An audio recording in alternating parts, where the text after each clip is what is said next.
नमस्कार लिसनर्स, आप सभी का स्वागत है आपके अपने आध्यात्मिक चैनल डिवाइन हरि पर, जहां हम श्रीमद् भागवत महापुराण की दिव्य कथाओं को सरल भाषा में आपके समक्ष प्रस्तुत करते हैं।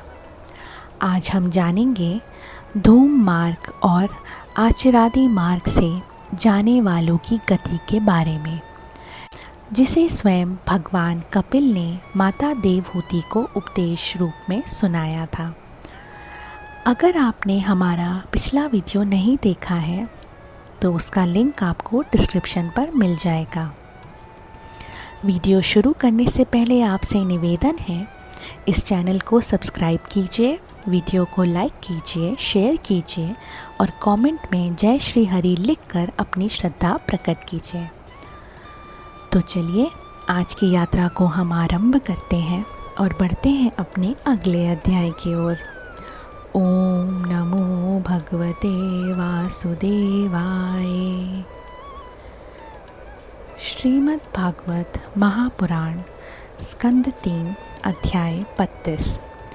धूम मार्ग और अचिरादि मार्ग से जाने वालों की गति।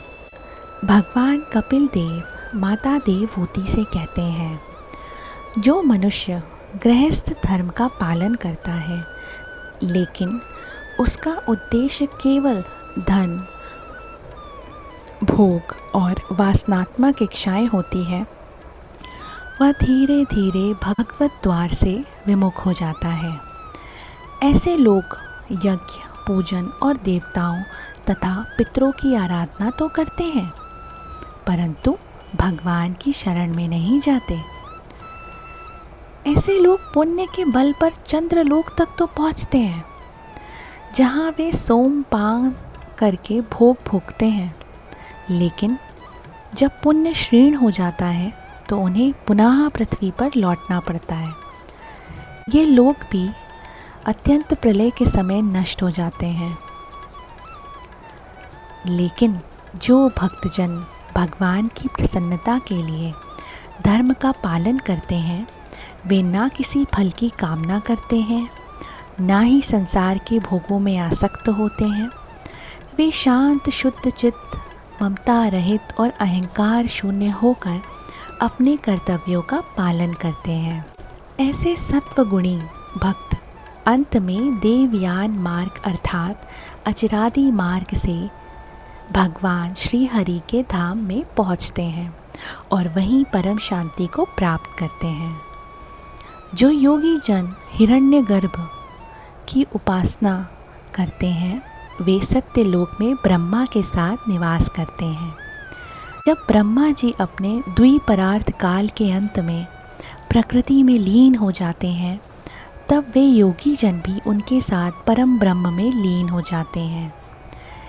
यह सब तब होता है जब योगी का अहंकार भी पूर्णतः समाप्त हो जाता है, अन्यथा उन्हें बार बार जन्म मरण का चक्र झेलना पड़ता है। कपिल भगवान कहते हैं, माँ, इसीलिए आप भी श्री हरि के चरणों की शरण ग्रहण कीजिए। समस्त प्राणियों का हृदय ही उनका मंदिर है। जो लोग भगवत भक्ति से विमुख होकर केवल कर्मों में आसक्त रहते हैं, जैसे ज्ञान, दान, पितरों की पूजा आदि, उनका चित्त रजोगुणी होकर भटकता रहता है, वे विषयोपभोग में ही जीवन बिता देते हैं। भगवान कपिल आगे कहते हैं कि जो व्यक्ति भगवत कथा सुनने के बजाय सांसारिक विषयों में आनंद लेते हैं, वे वास्तव में सबसे दुर्भाग्यशाली हैं। ठीक उसी प्रकार जैसे सुअर मल में आनंद लेता है, वैसे ही ये जीव संसार के तुच्छ विषयों में फंसे रहते हैं। ऐसे साकाम कर्मी पितृयान मार्ग से पितृलोक तो पहुँचते हैं, परंतु पुण्य समाप्त होने पर उन्हें पुनः इस मृत्युलोक में जन्म लेना पड़ता है। इसीलिए कपिल देव स्पष्ट निर्देश देते हैं, माँ, उन भगवान वासुदेव का भजन करो। उनका स्मरण, सेवा और नाम जप ही ऐसा मार्ग है जिससे जीव संसार के बंधनों से मुक्त होकर ब्रह्म साक्षात्कार को प्राप्त कर लेता है। भगवत प्राप्ति के लिए केवल कर्म नहीं, श्रद्धा, भक्ति और वैराग्य की आवश्यकता होती है। जब भक्त इंद्रियों से देखे जाने वाले संसार को भी भगवान का रूप मानकर देखता है, तब ही वह सच्चा आत्मबोध प्राप्त करता है। कपिल देव बताते हैं कि ये ब्रह्म साक्षात्कार एक ऐसा अनुभव है जिसमें जीव स्वयं को ब्रह्म स्वरूप देखता है। वही ब्रह्म, वही परमात्मा, वही पुरुष है। योगियों के लिए ये अंतिम लक्ष्य होता है, संपूर्ण द्वैत भावों का अंत और केवल एक ब्रह्म का साक्षात्कार। यह दिव्य ज्ञान सभी को नहीं देना चाहिए। जो अहंकारी, पाखंडी, दुष्ट और भगवत भक्तों से द्वेष रखने वाले लोग हैं, उन्हें ये उपदेश नहीं देना चाहिए। परंतु जो श्रद्धालु, विनम्र, गुरु सेवक, विषयों में अनासक्त और शुद्ध चित्त हैं, केवल उन्हीं को ये ज्ञान बताना चाहिए।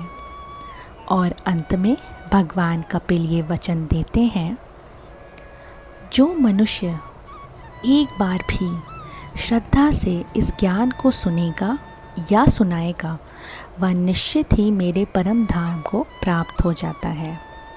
प्रिय भक्तों, आज की कथा हमें यह सिखाती है कि केवल कर्म कांड, यज्ञ, दान और पूजा से भगवान नहीं मिलते। जब तक कि भगवान के प्रति अनन्य प्रेम, भक्ति और समर्पण ना किया जाए। मुक्ति और मोक्ष का मार्ग भक्ति से होकर जाता है।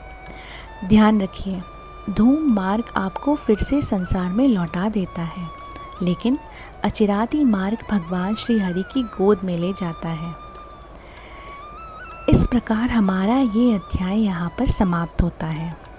इस अध्याय से हमें यह सीख मिलती है कि कर्मों में नहीं, भावना में शक्ति है। भक्ति, श्रद्धा और वैराग्य के बिना धर्म अधूरा है। सकाम कर्म जीवन में बार बार जन्म दिलाते हैं, लेकिन निष्काम भक्ति भगवान के चरणों में स्थान देती है। आपसे निवेदन है, इस प्रकार हमारा ये अध्याय यहाँ पर समाप्त होता है। आपसे निवेदन है कि यदि ये कथा आपको ज्ञानवर्धक और प्रेरणादायक लगी हो तो कृपया इस वीडियो को लाइक कीजिए, चैनल को सब्सक्राइब कीजिए और कमेंट में जय श्री हरि लिखकर अपनी श्रद्धा को प्रकट कीजिए। हमारी कोशिश है कि आप तक हर दिन श्रीमद् भागवत की अमूल्य कथाएं पहुँचें, जो आपके जीवन को दिव्यता से भर दें। धन्यवाद।